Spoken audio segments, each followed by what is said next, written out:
Hello everyone, welcome to RR academy Firozabad. तो चलिए friends, शुरू करेंगे हम आज की क्लास को। आज की क्लास काफ़ी ज़्यादा इंपॉर्टेंट होने जा रही है। आज की क्लास में हम डिस्कस करने जा रहे हैं द एज ऑफ चौसर, या फिर ये कह लीजिए हाई मेडिएवल पीरियड। आज की इस क्लास में हम द एज ऑफ चौसर से संबंधित जितने भी इंपॉर्टेंट पॉइंट हैं, सारे पॉइंट्स को डिटेल में डिस्कस करने जा रहे हैं।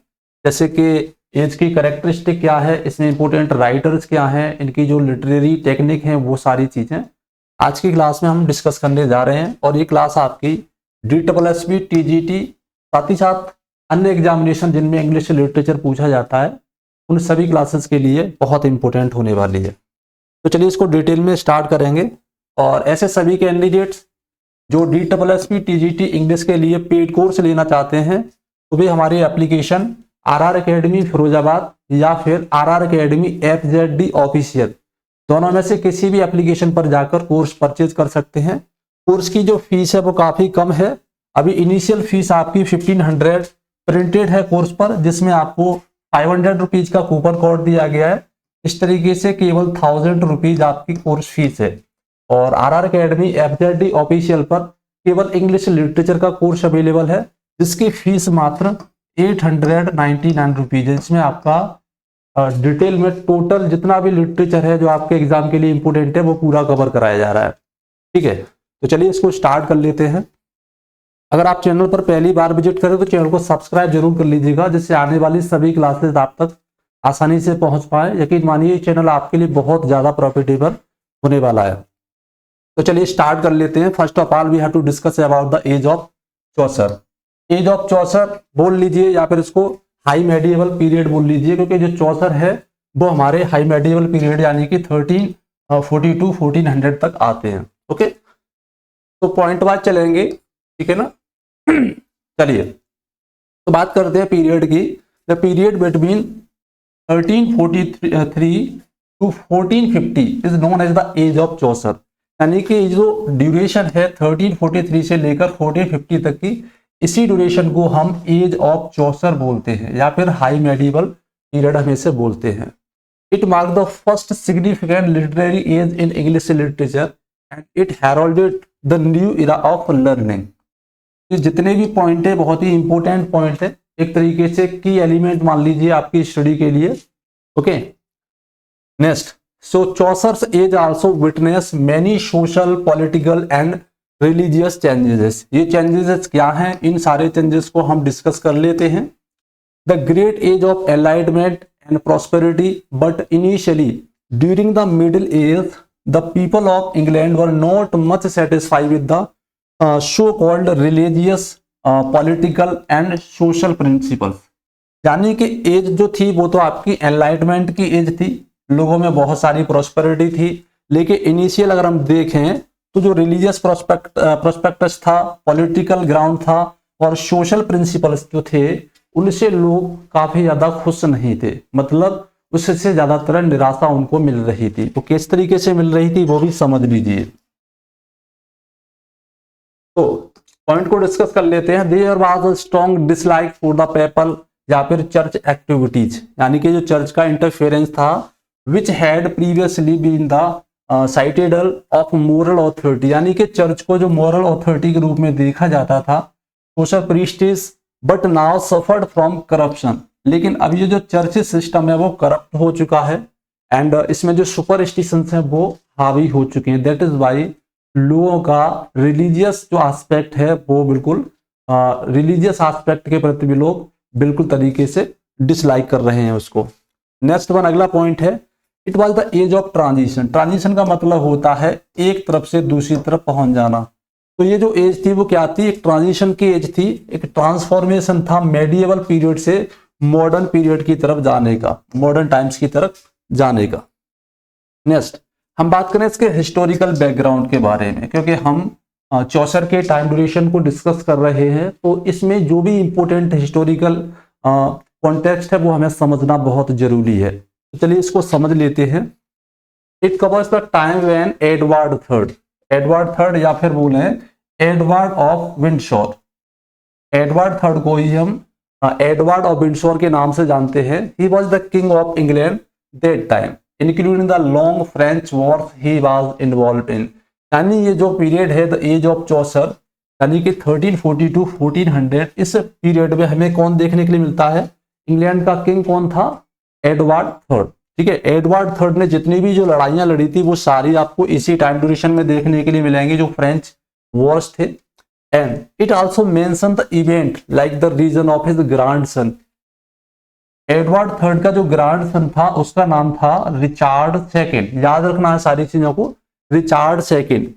And revolution in 1399 which led to Richard's removal and the establishment of the Lancastrian dynasty। ये पॉइंट आपको मैं अभी समझाऊंगा, तब आपको ये समझ में आ जाएगा। मतलब इस पीरियड में हमें क्या क्या देखने मिला?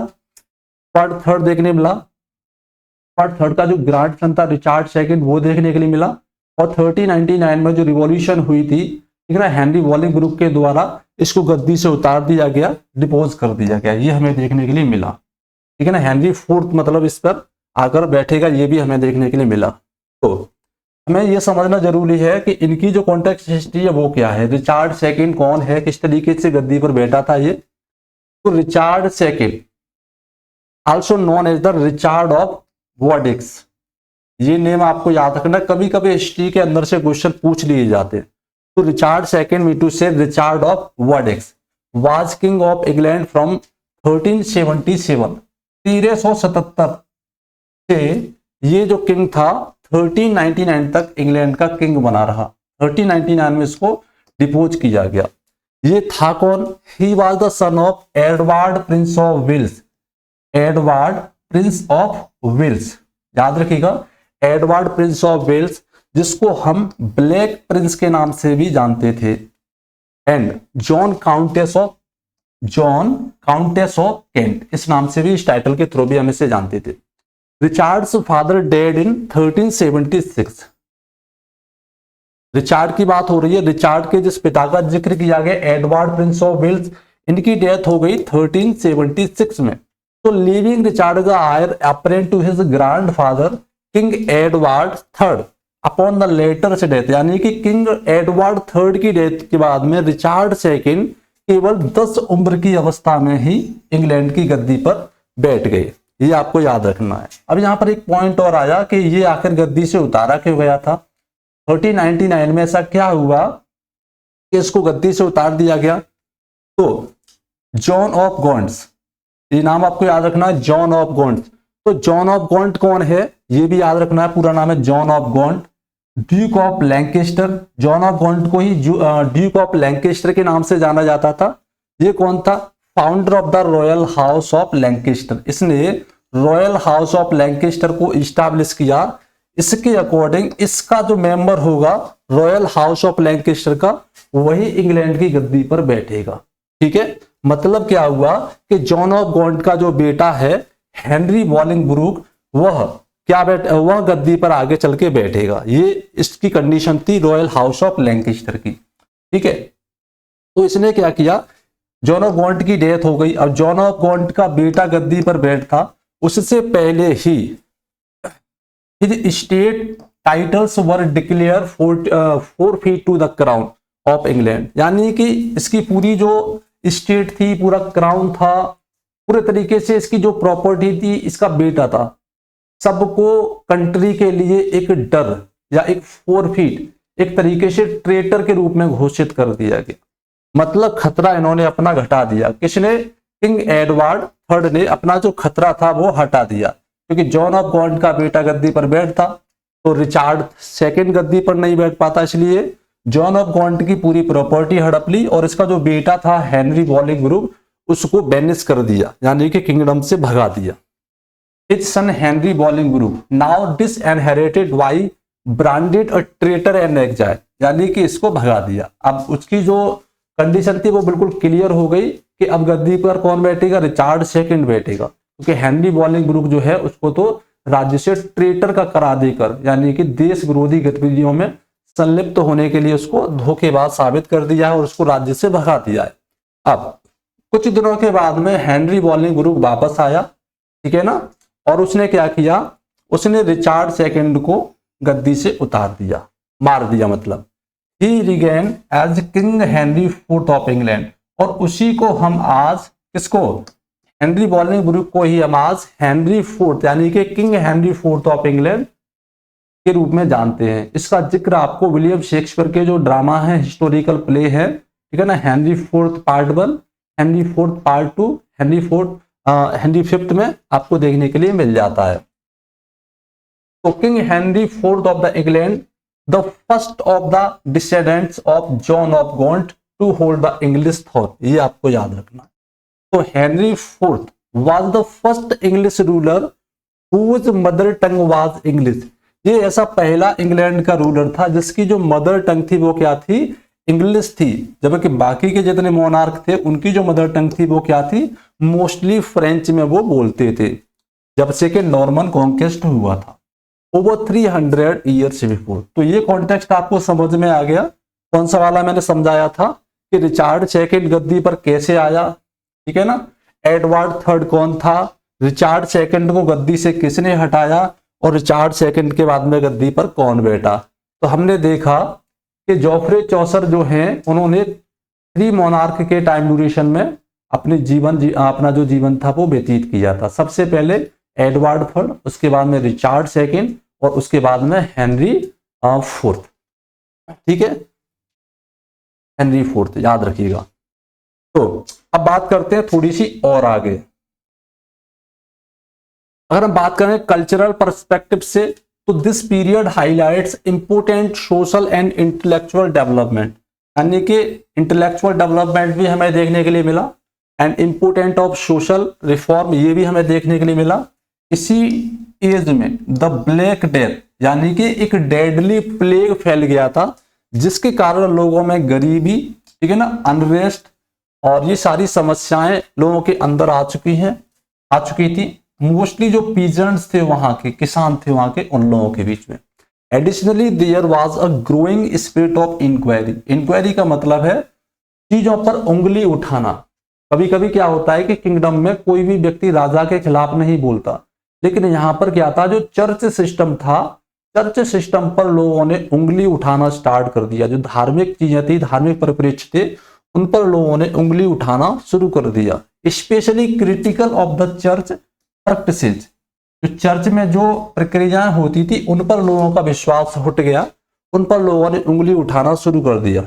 This critical spirit was expressed through the teaching of John Wycliffe, ठीक है ना, यानी कि इस समय के जो सोशल रिफॉर्मर है उनमें नाम आ जाएगा किसका, जॉन विक्लिफ का, जिन्होंने बाइबल का इंग्लिश में ट्रांसलेशन किया था। एंड द लॉलार्ड्स, लॉलार्ड्स कौन थे, जॉन विक्लिफ के फॉलोअर्स थे।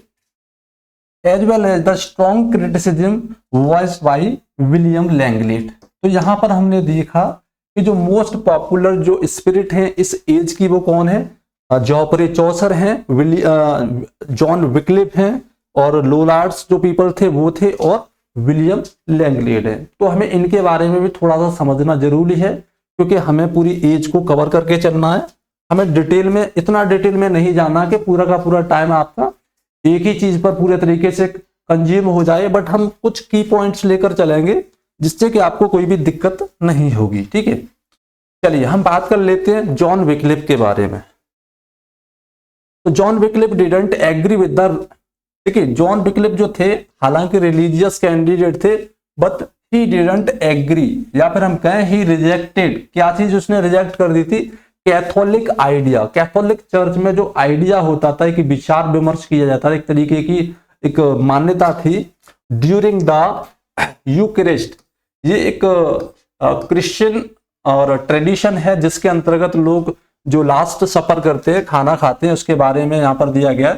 The breed and wine physically turn into body and blood of Jesus Christ, यानी कि कैथोलिक एक आइडिया ये है कि जब लास्ट सफर होता है, ठीक है ना, डिनर होता है, उस समय पर क्या होता है, ब्रेड और वाइन, यानी कि जो ब्रेड है और वाइन है वो फिजिकली रूप से किस में बदल जाती है, बॉडी और ब्लड के रूप में ट्रांसफॉर्म हो जाती है, और वो बॉडी एंड ब्लड किसका होता है, जीसस क्राइस्ट का होता है।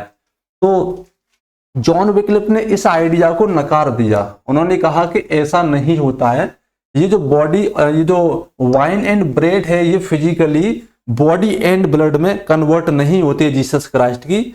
इसके बजाय उन्होंने कहा कि even after the special blessing, यानी कि स्पेशल ब्लेसिंग के बाद भी bread and wine still stayed the same in substance, वो फिर भी वाइन एंड ब्रेड ही रहती है, लेकिन सिंबॉलिकली हम उनको रिप्रेजेंट करते हैं बॉडी ऑफ क्राइस्ट के रूप में, यानी कि जीसस क्राइस्ट की बॉडी के रूप में सिंबॉलिकली हम उनको देखते हैं कि ये जो है ये जीसस क्राइस्ट की बॉडी है, ठीक है।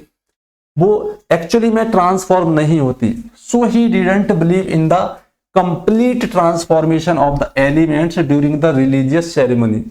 तो हम बोल सकते हैं कि जॉन विक्लिफ इस ट्रांसफॉर्मेशन के बारे में पूरे तरीके से सहमत नहीं थे, यानी कि उन्होंने इसको रिजेक्ट कर दिया था कि लास्ट सफर के समय पर, यानी कि जो डिनर होता है जीसस क्राइस्ट का लास्ट सफर जैसे बोलते हैं, ठीक है ना, उस समय पर जो वाइन एंड ब्रेड है वो कंप्लीटली जीसस क्राइस्ट के ब्लड एंड बॉडी में कन्वर्ट नहीं होता, बल्कि उसको सिंबॉलिकली हम समझते हैं कि वो जीसस क्राइस्ट की बॉडी है।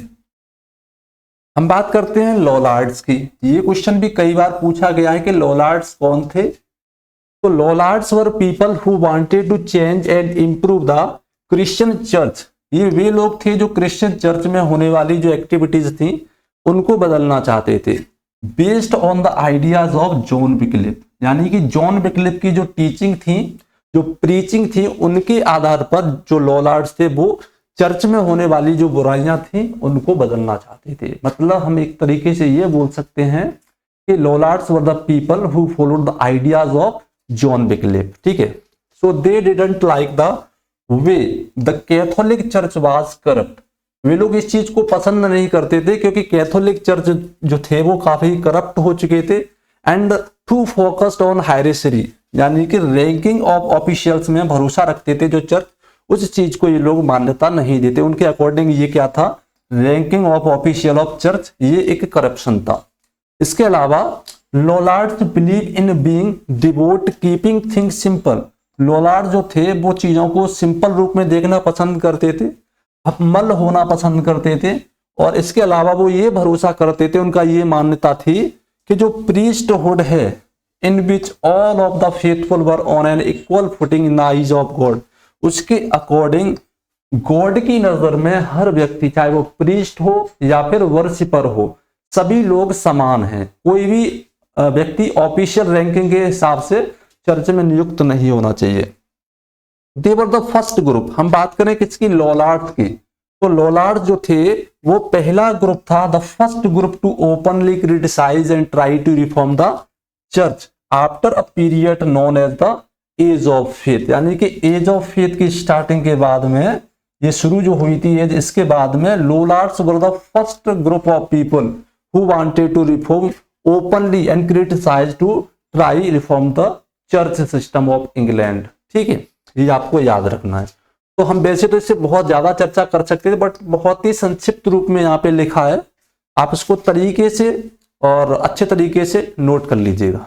अब बात कर लेते हैं विलियम लैंगलेट के बारे में। तो William Langland clearly had a deep knowledge of medieval theology and was fully committed to all the implication of Christian doctrine, यानी कि विलियम लैंगलेट जो थे उनको मेडिएवल थियोलॉजी के बारे में काफी अच्छी जानकारी थी और एक क्रिश्चियन डॉक्ट्रिन से पूरे तरीके से सहमत थे। बट एक प्रॉब्लम थी। प्रॉब्लम क्या थी? Langland shows an interest in the asceticism of saint Bernard of Clairvaux. इन्होंने अपनी जो आस्था दिखाई थी वो सेंट बर्नार्ड ऑफ क्लेरीवैक्स के लिए दिखाई थी। अब सेंट बर्नार्ड ऑफ क्लेरीवैक्स का मानना क्या था? ये भी एक मेडिएवल थियोलॉजियन थे, मिस्टिक थे। एसेटिज्म, ये जो टर्म है एसेटिज्म मतलब कि साधु के लिए आता है, इन्वॉल्व सेल्फ डिसिप्लिन। इसके अकॉर्डिंग जो सेल्फ डिसिप्लिन है वही सही चीज है, ठीक है ना, as a means of spiritual growth. जो स्पिरिचुअल ग्रोथ का जो मीन है, जो माध्यम है, वो क्या है? सेल्फ डिसिप्लिन है। सो लैंगलेट में have admire Bernard's emphasis on a simple and discipline Christian life, यानी कि इनके अकॉर्डिंग डिसिप्लिन और यानी कि सिंपल और डिसिप्लिन क्रिश्चियन लाइफ होनी चाहिए, तभी व्यक्ति आगे चल के सही काम कर सकता है।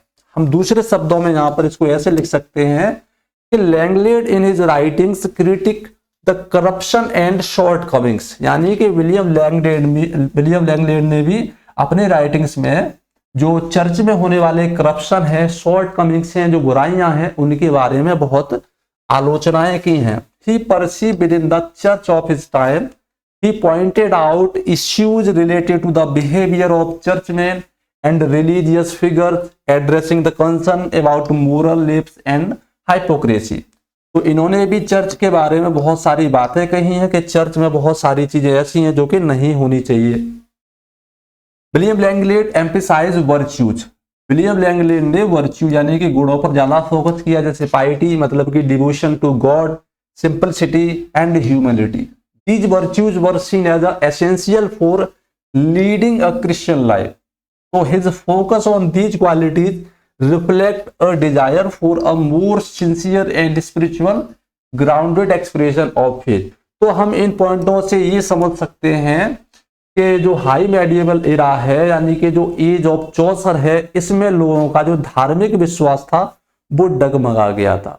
लोग इंग्लैंड में जो चर्च सिस्टम था उसके प्रति काफी नाराज थे, उसमें होने वाली जो बुराइयां थी वे लोगों को खल रही थी। इसलिए समाज में कुछ ऐसे हाईलाइटेड जो प्रीचर थे, यानी कि जो शिक्षक थे या फिर हम बोले थियोलॉजियन थे, वो आए और उन्होंने लोगों को चर्च में होने वाले जो भी करप्शन थे या जो शॉर्ट कमिंग्स थी उनके बारे में अवगत कराया। ठीक है, चलिए लिटरेरी फीचर्स एंड कैरेक्टरिस्टिक। इस एज के जो लिटरेरी फीचर्स हैं, अक्सर करके लिटरेरी फीचर्स पूछे जाते हैं कि कौन सी एज का कौन सा लिटरेरी फीचर नहीं है, तो इस पर भी थोड़ी सी बात कर लेते हैं। हम सबसे पहले बात करेंगे जो लिटरेरी फीचर है वो क्या है, द एज ऑफ चौसर का या फिर हाई मेडिएवल इरा का। तो सबसे इंपॉर्टेंट जो की फीचर है वो ये कि मिडिल इंग्लिश का यूज किया गया था। The language of literature transition from Old English to Middle English during this period, यानी कि इस पीरियड में जो ओल्ड इंग्लिश थी वो ट्रांसफॉर्म हो गई मिडिल इंग्लिश में। Chaucer's work include the Canterbury Tales played a crucial role in popularizing the Middle English. और चौसर का जो कैंटरबरी टेल है उसने मिडिल इंग्लिश को काफी ज्यादा डेवलप किया है। नेक्स्ट, दूसरा जो की फीचर है वो क्या है इस एज का, कोर्टली लव ट्रेडिशन। ठीक है ना, यानी कि जो राज दरबार में जो लव होता है वो वाला कोर्टली लव ट्रेडिशन। तो the age of Chaucer shows the continuation of the courtly love tradition. ये की फीचर है, आपको याद रखना है कि ये जो की फीचर है किस एज का है। जहां पर लिटरेचर में अक्सर करके ये डिपिक्ट किया है कि जो लव है वो कोर्टली यानी कि कोर्ट में होने वाला है, राज दरबार राजशाही लव है, जो कैसा है अनअटेनेबल है, यानी जिसको हासिल नहीं किया जा सकता, या हम कहें कि अनसक्सेसफुल लव स्टोरीज है। जैसे कि ट्रोइलस एंड क्रेसिडी बाई जोफ्रे चौसर, इसमें एक एग्जांपल आप देख सकते हैं ट्रोइलस और क्रेसिडी का, जो कि एक फेलियर लव रहा था। Explore the theme of courtly love. अब इसके बारे में थोड़ा सा समझ लीजिए, क्योंकि अगर हो ना हो क्वेश्चन में यहीं से पूछ लिया जाए, क्वेश्चन साफ साफ आ जाता है। ट्रोइलस कौन है, तो Troilus is a Trojan Prince, ठीक है। और क्रेसिडी कौन है, एक ब्यूटीफुल महिला है, कहाँ की, ट्रॉय की। And she the daughter of traitor Calchas, इसकी बेटी है। They fall deeply in love with each other and the love between Troilus and Criseyde is portrayed as a passionate and sincere but it becomes unattainable. लेकिन ये ऐसा था जो कि पूरा नहीं हो पाया, क्योंकि कुछ परिस्थितियां ऐसी थी, चाहे वो सामाजिक मान लीजिए चाहे पॉलिटिकल मान लीजिए, ठीक है, उनके कारण वो मिल नहीं पाए। They find themselves in the war, betrayal and fate intervenes making it difficult for them to be together. ठीक है, तो ये हमारा एक की एलिमेंट हो गया कोर्टली लव ट्रेडिशन। इसके बाद में अगला जो की फीचर है वो क्या है, सिवलरिक रोमांस। सिवलरिक रोमांस यानी कि जो सैनिक होते हैं उस तरीके का जो रोमांस होता है वो। तो Chaucer and other writers of the time influence by chivalric romance characterised by tales of knights, quest and courtly adventures. Chaucer का एक टेल है द नाइट्स टेल, इसमें आपको सिवलरिक रोमांस देखने के लिए मिलता है। अभी क्वेश्चन डायरेक्टली पूछा जाएगा कि द नाइट्स टेल जो है वो किस तरीके का टेल है, तो वो एक सिवलरिक रोमांस है। Okay, is a notable example of chivalric romance. Next, allegory. अब इसमें क्या है, allegorical writing where characters and event represent abstract idea, और ये एब्स्ट्रैक्ट आइडिया कौन से होते हैं, moral qualities, was a common feature. Chaucer का एक वर्क है द पार्डन्स टेल, ठीक है, और है द नन्स प्रीस्ट टेल। इनमें आपको इस तरीके की एलिगोरिकल कैरेक्टर देखने के लिए मिलते हैं। नेक्स्ट है सोशल रियलिज्म, ये सबसे अच्छा इंपॉर्टेंट की एलिमेंट है। तो चौसर इज रिनाउंड फॉर हिज कीन ऑब्जर्वेशन ऑफ सोसाइटी, जैसे कि द कैंटरबरी टेल्स में पूरे के पूरे मॉडर्न इंग्लैंड के बारे में उन्होंने हर तरीके से डिपिक्ट कर रखा है। कैंटरबरी टेल्स जिन लोगों ने नहीं पढ़ा है, एक बार उसके कैरेक्टर्स के बारे में समझ लीजिए, पूरा समझ में आ जाएगा। तो Canterbury Tales presented diverse group of characters from different social classes, providing a realistic portrayal of medieval English society. आगे बढ़ते हैं। नेक्स्ट अब है हमारा फ्रेम नरेटिव। फ्रेम नरेटिव क्या होता है, Chaucer popularise the use of frame narrative. अगर क्वेश्चन आ जाए कि who popularise the frame narrative, आपका आंसर क्या रहेगा, जोफ्रे चौसर। कैसे, जहां पर क्या है, where a larger story encompasses individual tales, जैसे कि द कैंटरबरी टेल्स में होता है। Canterbury Tales the prime example featuring a group of pilgrims telling stories on their journey. Next है सटायर एंड ह्यूमर, ये बहुत इंपॉर्टेंट की एलिमेंट है। तो Chaucer use satire and humour to critique various aspect of medieval society including the church, the nobility and the human folly. The satire is evident in characters like the pardoner and the summoner. इस तरीके के जो characters हैं उन पे उन्होंने काफी satire, काफी ह्यूमर एक्सप्रेस किया है। नेक्स्ट ड्रीम विजन पोइट्री, ये दूसरा कैरेक्टरिस्टिक बहुत ही इंपॉर्टेंट है। The dream vision genre where a narrator experience a dream that serve as a vehicle for exploring philosophical और allegorical theme was prevalent. Chaucer का the house of fame है वो एक तरीके का ड्रीम विजन पोइट्री है, और द पार्लियामेंट ऑफ फूल्स ये भी इसी तरीके का एग्जाम्पल है। नेक्स्ट है influence of French and Italian literature. इस एज का जो लिटरेचर है, राइटिंग है, उस पर फ्रेंच और इटालियन लिटरेचर का काफी इन्फ्लुएंस रहा है। ठीक है, Chaucer was influence also by French and Italian literature. कैसे, जैसे कि he was much influence by Boccaccio's Decameron, Boccaccio का Decameron. His travels and exposures to different literary tradition contributed to richness of his work. अगला जो की element है इसके writing का, इस एज में जो राइटिंग है उसमें वो है आपका humanism and realism, humanism and realism. So the emerging humanist movement influence of focus on human experience and a move toward realism in literature। चौसर से कैरेक्टर, चौसर के जो भी कैरेक्टर हैं वो डिपिक्ट इस तरीके से किए गए जिनमें ह्यूमन फ्लॉज, वर्च्यूज, ठीक है ना, ये कंट्रीब्यूट करते हैं एक मोर नॉनसेंस पोर्ट्रेयल ऑफ इंडिविजुअल, यानी आदमी किस किस तरीके का हो सकता है, उसमें क्या क्या बुराइयां हो सकती है, क्या क्या गलतियां वो कर सकता है, इस तरीके का पोर्ट्रेयल चौसर के द्वारा किया गया है। अब आप लोग सोच रहे होंगे कि ये एज तो यानी कि जो हमारा जो एज चल रहा है उसका टाइटल हमने दिया है द एज ऑफ चौसर, और स्पेसिफिकली हम बात चौसर के राइटिंग की कैरेक्टरिस्टिक की ही कर रहे हैं।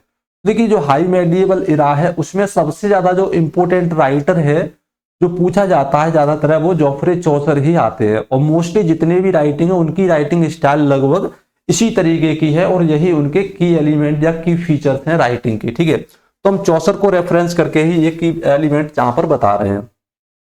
Literary figures of the age of Chaucer. अब हमें कौन कौन से राइटर्स को फोकस करना है जब हम इस एज को डिस्कस करेंगे, तो सबसे पहले तो हमारे यही आ जाते हैं the father of English poetry Geoffrey Chaucer, ऑफर referred as the father of English literature. ठीक है, Chaucer is best known for his work the Canterbury Tales, a collection of stories told by diverse group of pilgrims on their way to Canterbury. Chaucer wrote in Middle English and contributed greatly to the development of the language. ये सभी लोग जानते हैं कि चौसर ने Canterbury tales जो है वो मिडिल इंग्लिश में लिखा है, और जो डेवलपमेंट किया है इंग्लिश का वो काफी ज्यादा इसी लैंग्वेज, इसी कैंटरबरी टेल्स के द्वारा हुआ है। अगले जो राइटर है हमारे इस एज के वो है जॉन गार्स। ठीक है, a contemporary and friend of Geoffrey Chaucer, Gower was a poet who wrote in both English and Latin, ये इंग्लिश में भी लिखते थे और लैटिन में भी लिखते थे। His major work is Confessio Amantis. देखिए डायरेक्टली क्वेश्चन इस तरीके से आ जाता है कि match the following writers and their work, उसके बाद में कुछ पेयर्स होते हैं वो आपको मैच करने होते हैं। तो इस क्लास से आपको ये जो एज ऑफ चौसर है इससे संबंधित मोस्टली क्वेश्चन मिल जाएंगे। अगर यहाँ से कोई क्वेश्चन आता है बस आप इसको तरीके से लर्न कर लेना, बस ऐसा नहीं है कि स्क्रीनशॉट लिया और छोड़ दिया, फोटो गैलरी में पड़ा पड़ा वो अपना आराम से टाइम काट रहा है, ऐसा नहीं करना, बस याद कर लेना है। तो John Gower is most famous for Confessio Amantis, या फिर हम इसको बोल सकते हैं द लवर्स कन्फेशन। ये क्या है, एक लॉन्ग पोएम है in the form of dialogue between a lover and his confessor. Next है विलियम लैंगलेट, जिनके बारे में अभी अभी हमने चर्चा की थी। तो विलियम लैंगलेट कौन है? Langland is believe to the author of Piers Plowman. ठीक है, डायरेक्ट क्वेश्चन आएगा कि who is the writer of Piers Plowman. ये क्या है कि लॉन्ग एलोगोरिकल पोएम है जो कि एक्सप्लोर करती है मोरल एंड स्पिरिचुअल थीम्स को। The poem is significant work in middle English literature and provide insight into the social and religious issues of the time। यानी कि ये सोशल और रिलीजियस इश्यूज पर बात करते हैं इसमें पायर्स प्लोमेन में। नेक्स्ट है हमारे पास the Pearl Poet, the Pearl Poet, या फिर जिसको हम एक तरीके से बोल सकते हैं कि एक अननोन पोइट को, या फिर गुवेनियन पोइट हम इसे बोल सकते हैं। ये लेट 14th सेंचुरी के पोइट हैं। The Pearl poet is the name given to the unknown author of an alliterative poem. इनकी एक एलिटरेटिव पोएम या फिर बोले कि एक शिवलिक रोमांस है जिसका टाइटल है sir Gwen and the Greek night.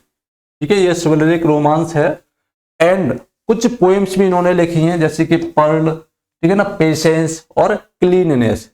ये इनकी इंपोर्टेंट वर्क हैं जो आपको याद रखना अगर इससे संबंधित कोई क्वेश्चन आ जाए तो।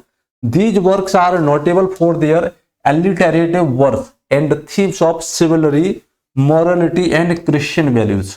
नेक्स्ट आगे हमारे पास जॉन विक्लिफ। जॉन विक्लिफ कौन है? ये भी एक प्रीचर है। Although primarily known for is religious and theological contribution, Wycliffe was an important figure in the 14th century. इनका सबसे ज्यादा इंपोर्टेंट वर्क क्या है कि इन्होंने इंग्लिश बाइबल को, यानी कि बाइबल को ट्रांसलेट किया था इंग्लिश में। Had a significant impact on the development of English language. Next है हमारे पास में एक female writer Julian of Norwich. ये क्या है? एन एंकरेज है, एक मिस्टिक।